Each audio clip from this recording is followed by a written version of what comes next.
Et c'est l'heure des détours de France et on accueille Xavier Louis. Vous animez les plus beaux détours de France et ce réseau qui regroupe nos plus belles villes françaises que l'on peut retrouver sur le site plusbeaudétours.com et dans le guide des 100 plus beaux détours réalisés avec Michelin et offerts dans les villes labellisées. Bonjour Marilyn, bonjour Benjamin, bonjour à tous. Bonjour Xavier. Ce matin, on prend la direction de deux départements particuliers, la Lozère et l'Hérault. Oui, dans le Languedoc. Ouais. Et alors, imaginons que vous quittez l'A75 et vous vous dirigez vers Mende. Mende qui est la préfecture d'ailleurs de la Lozère, ce qui n'empêche pas d'être une petite ville classée dans les 100 plus beaux détours de France. Effectivement, par exemple, quand on arrive, on domine la ville.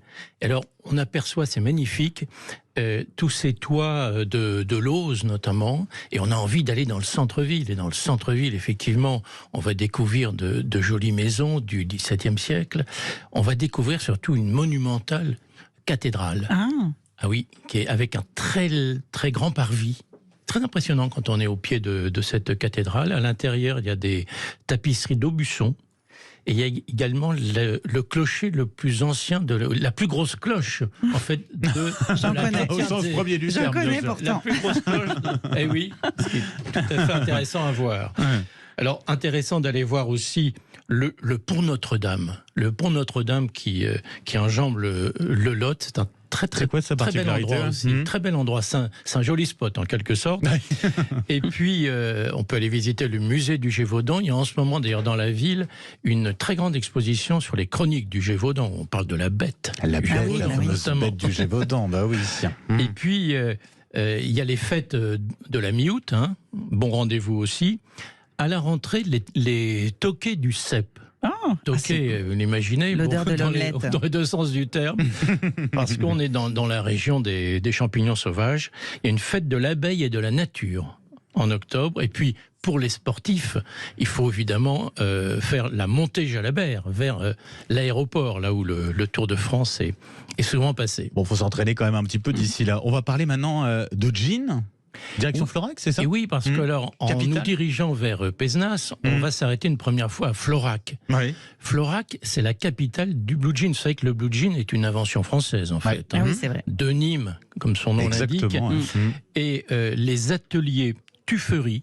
Alors c'est une jeune entreprise, ils sont très sympathiques. Je vous conseille d'y aller et d'acheter un vrai jean de qualité français. Et français, voilà, c'est ça qui est important. Et puis pour rejoindre Pézenas, je vous propose de passer par les Gorges du Tarn, qui est quand même un endroit merveilleux. Sublime. Puis de faire une petite halte dans un des plus beaux villages de France, à Saint-Énimie. Saint-Énimie, c'est un très très bel endroit, très très perdu, j'ai envie de dire très sauvage en quelque sorte, dans le bon sens du terme. Et les Gorges du Tarn, c'est magnifique. Et puis on va arriver à Pézenas. Pézenas qui mérite effectivement d'être classé dans les plus belles petites villes de France, dans les plus beaux détours. Ville médiévale, cité de Molière, de Bobby Lapointe aussi On d'ailleurs. n'oublie pas, oui. Dans un autre style. Avec de très jolis quartiers. Mais vraiment, il faut faire une balade dans Pézenas. Très très jolie ville. Le soir aussi, très bien mise en lumière. De nombreux hôtels particuliers avec des escaliers magnifiques aussi. Et il faut rentrer dans ces hôtels particuliers, des rues pavées. Et c'est surtout une ville très connue, très réputée pour le nombre de ses métiers d'art. Plus de 30 créateurs, artisans d'art. Il y a des nocturnes d'ailleurs, nocturnes des artisans les mercredis et vendredis. Et puis deux spécialités gastronomiques, si je puis dire. Maintenant, Les petits pâtés sucrés salés. C'est très original. C'est assez intéressant. Ils ont un peu inventé le côté sucré-salé, en quelque sorte. Et il y a aussi, il faut le savoir, des berlingots. c'est bon. Alors, Ça. ils n'ont pas la forme de ceux de Carpentras ou de Nantes, mais ils sont forme oblongue, en quelque sorte. Mais ça colle ils aux sont dents quand tout même. aussi délicieux. Voilà, Pézenas et Mende, nos deux plus beaux détours de France du jour. Merci beaucoup, Merci Xavier Louis. Xavier Louis. Vous nous avez aussi parlé de communes qui sont des capitales que l'on peut retrouver dans votre ouvrage Mon Tour de France des capitales et sur le site noscapitales.fr. Merci, à demain. À demain.